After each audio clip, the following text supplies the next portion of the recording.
Honorable colleagues, yesterday I saw a very disturbing story on the BBC, which also formed part of today's lead story, New Vision, where someone has been trading certain Ugandan. I don't know whether he holds Ugandan citizenship, I can't be sure. Though we know he's a Ugandan born, has been trading, allegedly trading in human beings. Girls, trading our girls. Some of them, I'm told they died under mysterious circumstances. You know,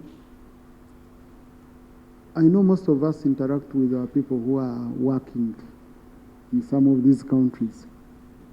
One of the things they told me is that some of the countries negotiate on their behalf. You find people working in the same environment, same job, but like the starting amount for country A is $2,000.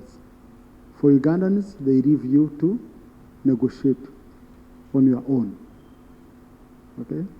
So I think we need to reopen that debate. We look into the issues, the plight of our Ugandan workers, especially the girls who need much more protection. Ugandan migrant workers, especially those who are in the Middle East. So I know some colleagues had also told me they want to react on that point, but we need to find a way. I don't know whether you say the minister should come and make a statement here, but what we would need is more of action. More of action. When they are to report, they should be reporting action. It was very, very disturbing. Very, very disturbing. You see someone really, the way they were talking, what girls can do, you know, it was so disturbing. And I hope government, I urge government, take keen interest in this matter and follow it up, this final conclusion, especially those young girls who died, some of whose parents could not afford repatriating the bodies, and they were buried in what is marked as an unknown person's cemeteries. A family would never settle. A family would never settle. So I urge government, take keen interest. We can agree, colleagues, on how best maybe we can get a report after that. But I would urge government to take keen interest in this matter to comfort Ugandans. Honorable Saro Pendi. Right, Honorable Speaker, I want to welcome you back and congratulate you for winning the NRM primaries. I don't think you have presided over this House since then. But right, Honorable Speaker, on the most serious issue of these unfortunate girls who are taken abroad, a lady got to me from Western Uganda. And actually, it's the reason partly I was calling you. And this lady narrated her story. She was taken to Dubai. And then when she reached there, she thought she was going to work in either supermarket or something, only to find herself in a sex brothel. And finally, she escaped and found her way back. Came and reported the case at police.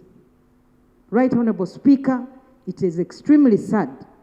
The police mishandled this lady's case to a point of actually calling her mentally, you know, that she had a mental case. She even went and met the Prime Minister. Right, Honorable Speaker. Fortunately, the Prime Minister intervened. They had even confiscated her phone, which had evidence. Finally, the police returned the phone, only for the DPP to close the case. So, right, Honorable Speaker, where should somebody seek justice? If you go and report such a case, and the police instead turns against you, what happens?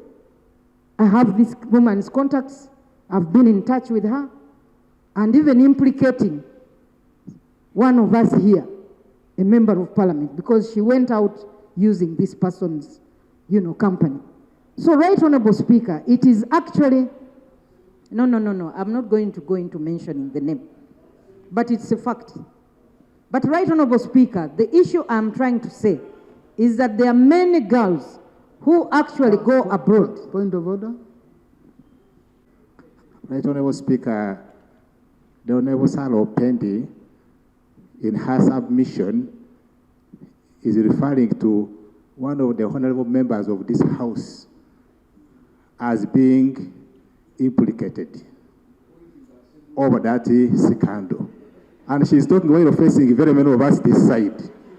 Can it be in order, Right Honorable Speaker, that she names the honorable member for the purpose of the record? Thank you.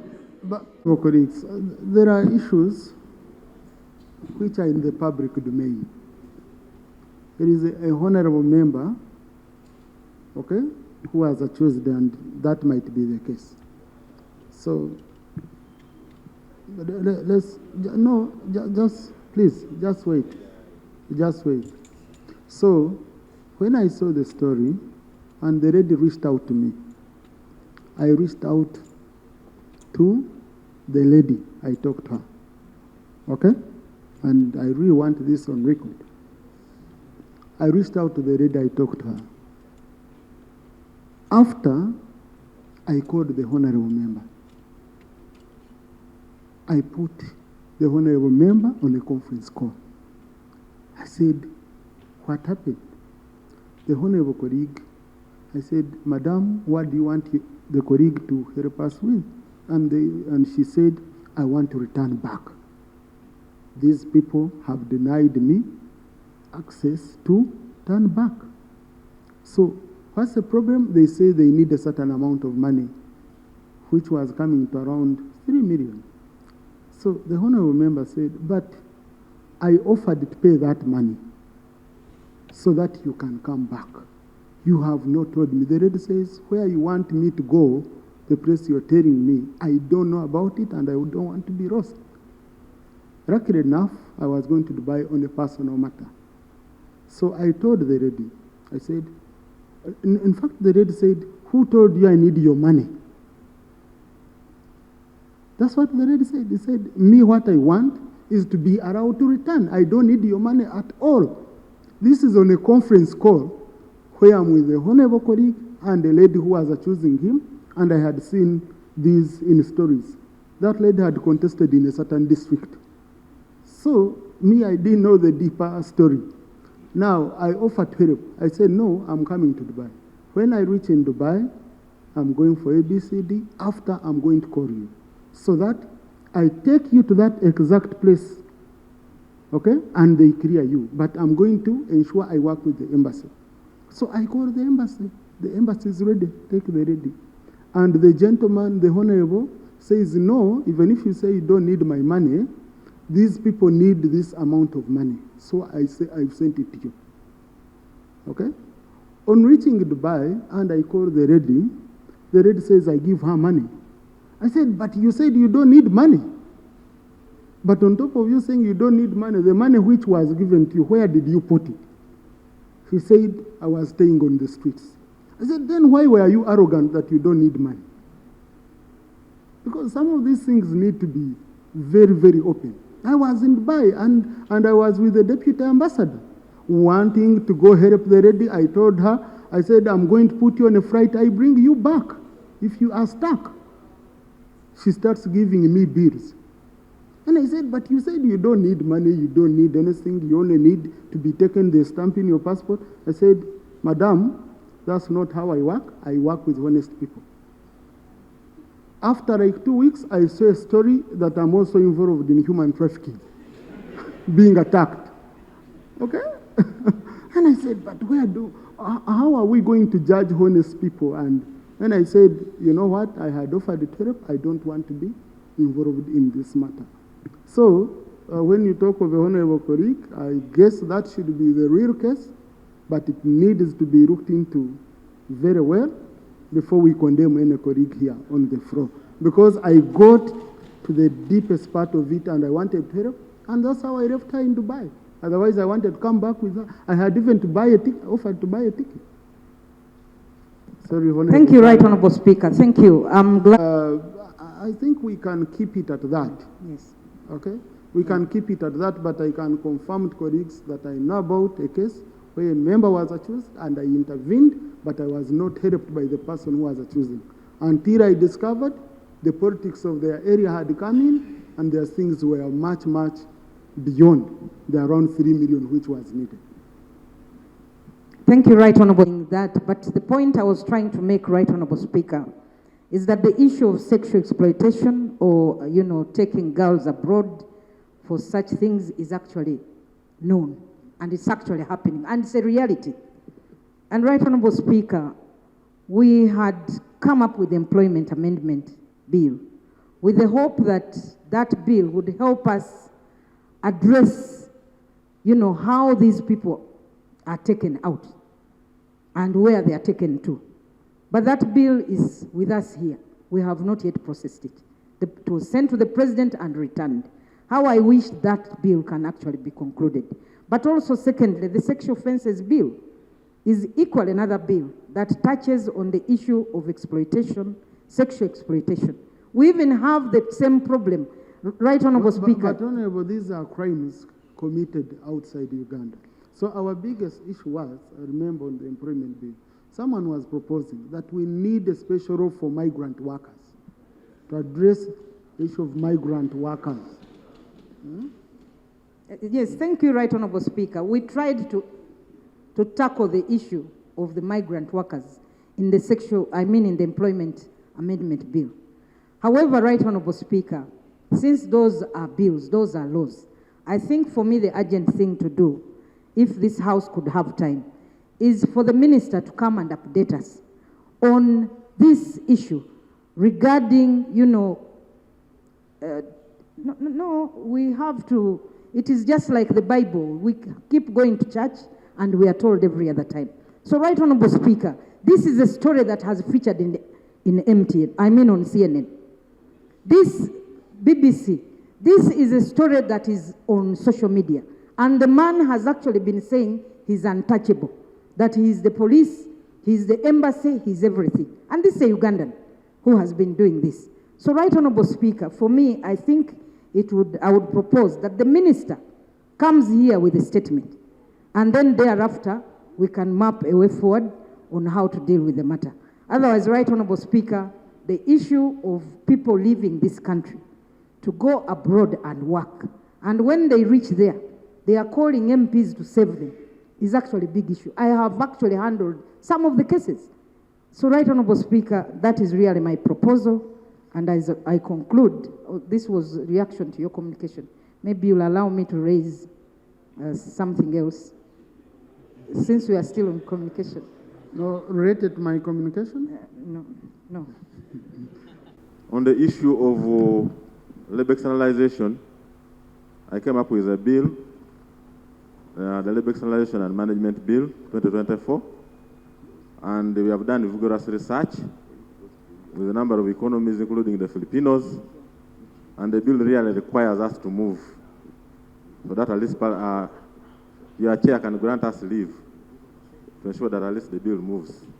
We moved and even went to Attorney General and he okayed it, and then the line ministry. We have had several discussions with several stakeholders, Right Honorable Speaker. Thank you. So I would treat it as a privilege if that is granted. Then to Right Honorable Speaker. Honorable, this chair can't grant leave, it's the House.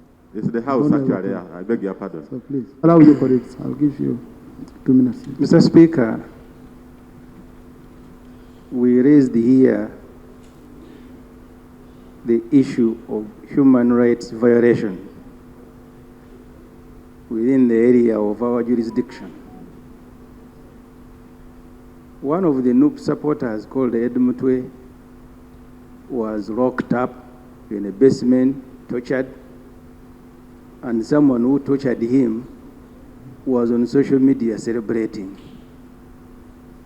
The procedure issue I am raising, Mr. Speaker, we have pleaded with this Parliament to allow us to have that matter debated of the torture within our own country. Sam Mugumya, you were with him as young people in FDC. Up to now, we don't know where he is. The procedural issue, Mr. Speaker, is whether we should elevate cases of torture that have happened beyond our borders and don't deal with torture that has happened within the area of our jurisdiction. Because you have a number of our people being abducted by the military, headed by Major General Moses Kainerugaba, tortured, and he goes on social media to celebrate. This parliament is very angry that we've raised this matter. Up to today, I even attempted to move a motion of adjournment to have all the other matters stayed, to have that matter debated. Before we go to, and I'm not saying this is not a serious matter, issues of our people outside Uganda is a serious matter. You even had a criminal in America who said, don't take me to Uganda where they torture people. So the procedure issue, Mr. Speaker, is whether that debate that we have requested should not precede this particular matter that has come as a result of reports in the newspapers and on BBC in the last 2 days. Thank you. Honorable Semuju, we take all matters here, especially to do with human rights, seriously. That's why you've always brought them up. We have the Committee on Human Rights, which has done several reports. But the problem is how the law is structured, with where we stop as a Parliament of Uganda. We've made several recommendations on several issues. But also, it doesn't mean that because we have a matter that we consider, some of the members consider very, very serious, when other serious matters come, we don't raise them. You have matters whereby 2 lives were lost. One of them, the family has not even had closure. A child was buried in the cemetery of the unknown. Isn't that a very serious matter that we should be looking at as a Parliament of Uganda? It is a serious matter. So to me, it is a matter of ensuring that we always give you time, we always give you space to raise these issues. We debate, we make recommendations. And we have done it on several occasions. So all matters are critical, and I think we are doing the right thing in allowing colleagues here to talk about this critical issue. Maybe you never know this family, which doesn't even have those to speak for it. Because you see, we politicians, we have a lot of people who can speak for us. But there are those ones who don't have those who can speak for them. Maybe it can be an opportunity for their issues to be raised and government takes action. Government is responsible for its citizens anywhere they are. And even if they are under certain law in a different country, it is government should come in case a Ugandan anywhere. The other day, Honorable Shadow Minister for Foreign Affairs raised the issue of our children in Myanmar, and government took action. They were brought back. So in this house, we use that opportunity to fight for anyone who needs support. Honorable. Thank you, Right Honorable Speaker, and colleagues for amplifying this matter. As a shadow minister, I've had experience and the opportunity to interact with Ugandans in the diaspora. And it is true that Ugandans, mostly in the Middle East, remain with unending challenges. Many are several times found in distress, and indeed we receive so many distress calls. But specifically for United Arab Emirates, I've also had the opportunity to look at the story aired by BBC, and it speaks to what we have been seeking for, that the Ministry of Foreign Affairs must come out and explain where is the delay in negotiating enforceable bilateral labor agreements. This is one of the critical areas we need to address. Because with enforceable bilateral agreements, like other countries have done, for example, Philippines, our nationals would be protected while abroad. And it's also a double-ended sword. We also need explanation from the Ministry of Internal Affairs, because largely, many of these are trafficked. And we also need to interrogate, why is trafficking on increase? And trafficking is at our borders. This has to be addressed locally. When we are to speak about trafficking, how do people exit, especially under questionable circumstances? But for those in the Middle East, we still have Ugandans who are still distressed in Myanmar, in Cambodia. I've had distress calls from Ugandans, especially women, in India. Now we saw the BBC story. The work conditions can only be improved by government through our Ministry of Foreign Affairs and our embassies, negotiating, and we support them in enforcement of bilateral labor agreements. That will safeguard the rights of our workers wherever they are deployed abroad. But when it comes to how they exit the country, we also need a response from Internal Affairs. What is their take on trafficking? And we also need to interrogate where are those cases where government has prosecuted traffickers locally here. Because we must deal with both the trafficking from our borders and also the welfare of our nationals when they exit to foreign countries, not only UAE, but also largely in the Middle East. Let's deal with negotiating bilateral labor agreements and let Parliament support the enforcement of these bilateral labor agreements, because some of them may even have financial implications. I beg to submit. Thank you. Government has always taken over some things and performed well. Why doesn't government take over the issue of recruitment of these workers so that government is fully responsible, so that we as a house can appropriate resources to take care of these issues? When these people get problems there, government should know where they send a certain group of people and should be able to repatriate. Other countries, it is government that takes charge of this issue. But now, because we are having individuals doing this, they take anybody and they confiscate their documents. Right, Honorable Speaker, me and you faced a challenge in Bahrain. You remember when we found people whose passports were not there, they were taken, other passports were expired, they couldn't renew, others were sick, they needed treatment. But if they are sent by government, then government will have records. But this business of just participating in issuing operation licenses to companies, to individuals, then there's no way we can vet the right people to go there, and there's no way we can begin following this. I request that we take up this issue seriously and let government take the lead in on quarterly basis, sending out whoever we are sending out, and we know the number of people who have gone there, they are registered, and we follow wherever they are, and let government negotiate for better deals. We cannot be going out to do prostitution, to do very shoddy jobs, and yet other governments are negotiating for better contracts. Right, Honorable Speaker, I beg to submit. To know whether these people went through labor recruitment firms, okay? And then we see who can be held responsible. Is a procedural matter from Odur, procedure? The procedural matter I'm raising, you communicated to us. And the point I picked from your communication is that there is an international criminal running what would be equivalent to modern slave trade, picking human beings, girls, and selling them to be dehumanized in ways that cannot be described here. So the procedural matter I'm raising, how we have veered off the matter of slave trade and to debate as if we are suggesting that government should take up the responsibility of selling Ugandans abroad for such things and mixing it with the issue of labor externalization. So the procedural matter I wanted you to guide is whether we could restrict ourselves to this criminality that cannot be justified, whether by an individual, whether by an institution, or by government. It does not have a place.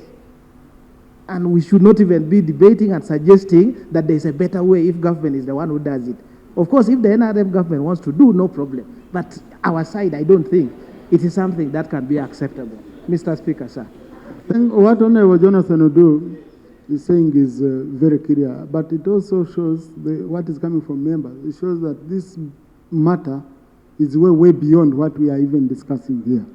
But with our rules, we have to remain within the framework of what has been suggested.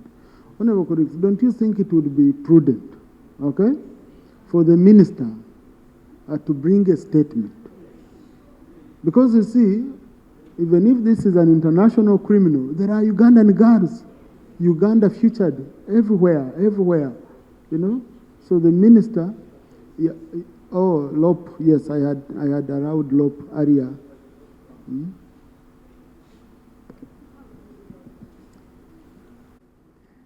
It's good we are discussing this very critical matter.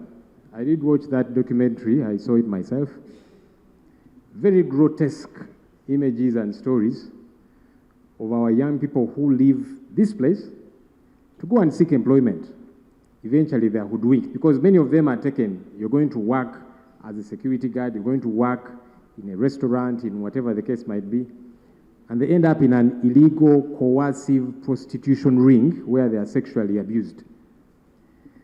It is the responsibility of government to care for Ugandans here and Ugandans abroad.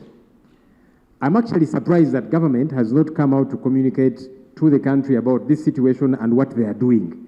We had expected that that should have happened with immediacy, so that we know you are in charge, so that we know you are concerned about these young Ugandan people. Government has not done that yet. I don't know why. Many of our young people who go for these jobs come back in body bags. We see them crying out, saying, government, help us. Okay, at the very least, to transport the body back. Government doesn't do that. We don't understand why. Honorable Speaker, as we are demanding for a statement from government, we want it to be a lot more action-oriented, even before the statement. Can we see government begin to take steps to protect these Ugandan citizens? Because you see, a number of them go through these farms that are registered by you, government. They export them, externalize them to wherever, and then they end up in this confusion. We want to see action. But most importantly, Right Honourable Speaker, the bigger issue we need to resolve as a country that we need to work hard towards is finding a remedy to youth unemployment. The 2024 population and housing census, National Population and Housing Census, showed that between the age of 18 and 30, 16.1% of those young people are unemployed. What's even more bothersome is that those who are employed are either underemployed, they're doing very odd work that only enables them transport. What they earn is simply enough for transport. It doesn't include feeding, they can't get where to stay, and that's the challenge we have on our hands. So any young person is desperate to go and work wherever. So when they hear of an opportunity, they'll run quickly to go and board the plane, unfortunately for them to come back in body bags. That's something we need to resolve and remedy as a country. But now that we have this at hand, we want to see action from government taking quick steps so that a few months down the road, we are not hearing stories of other girls being brought in body bags. Thank you. Mr. Speaker, when this documentary came out, the Prime Minister directed the Minister for Labour to investigate the matter and actually even update Cabinet in the coming days, but also take some action. So government is already in action in terms of investigating the matter and making sure that we prevent this to happen even to other Ugandans. Regarding whether government should take over the process of externalization of labor, I think we are doing it better with private companies, as long as government has a hand in sieving out who is doing this. On the issue of the bill, the minister, as he makes a statement, he will also be able to update the House on how far the bill has gone.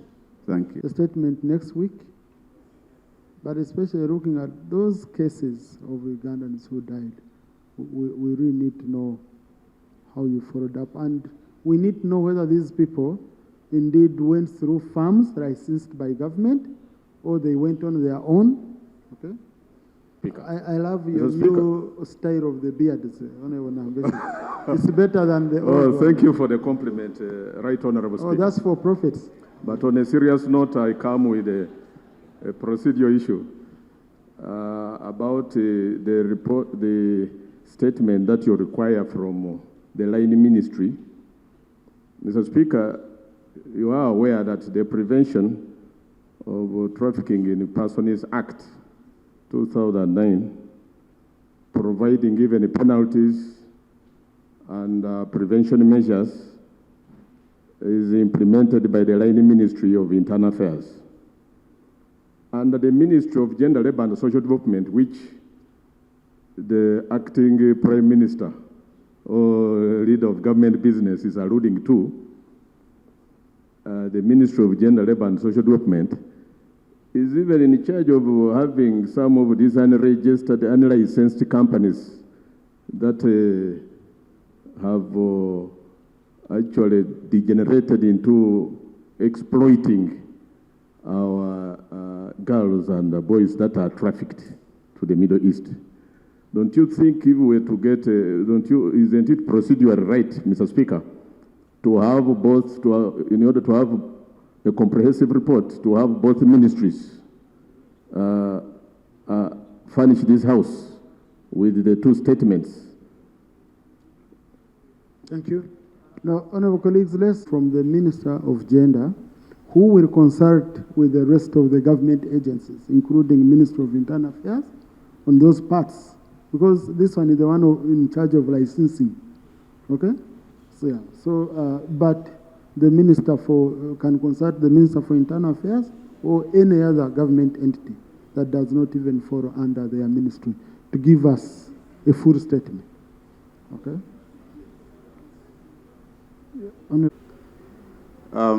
I want to agree with your guidance that Minister of Gender takes lead. But I wanted to point out to something specific, that we are very concerned about the element of crime. And in the report by BBC, there was something disturbing that the authorities in Dubai seemed not to have treated this matter very well. And I wanted to observe that this is not limited to the authorities in Dubai, because we have the international police, Interpol. And as the Minister of Gender moves into act and furnish us with a report, I thought it is good that as a Parliament we observe and provide guidance that in the immediate, we want to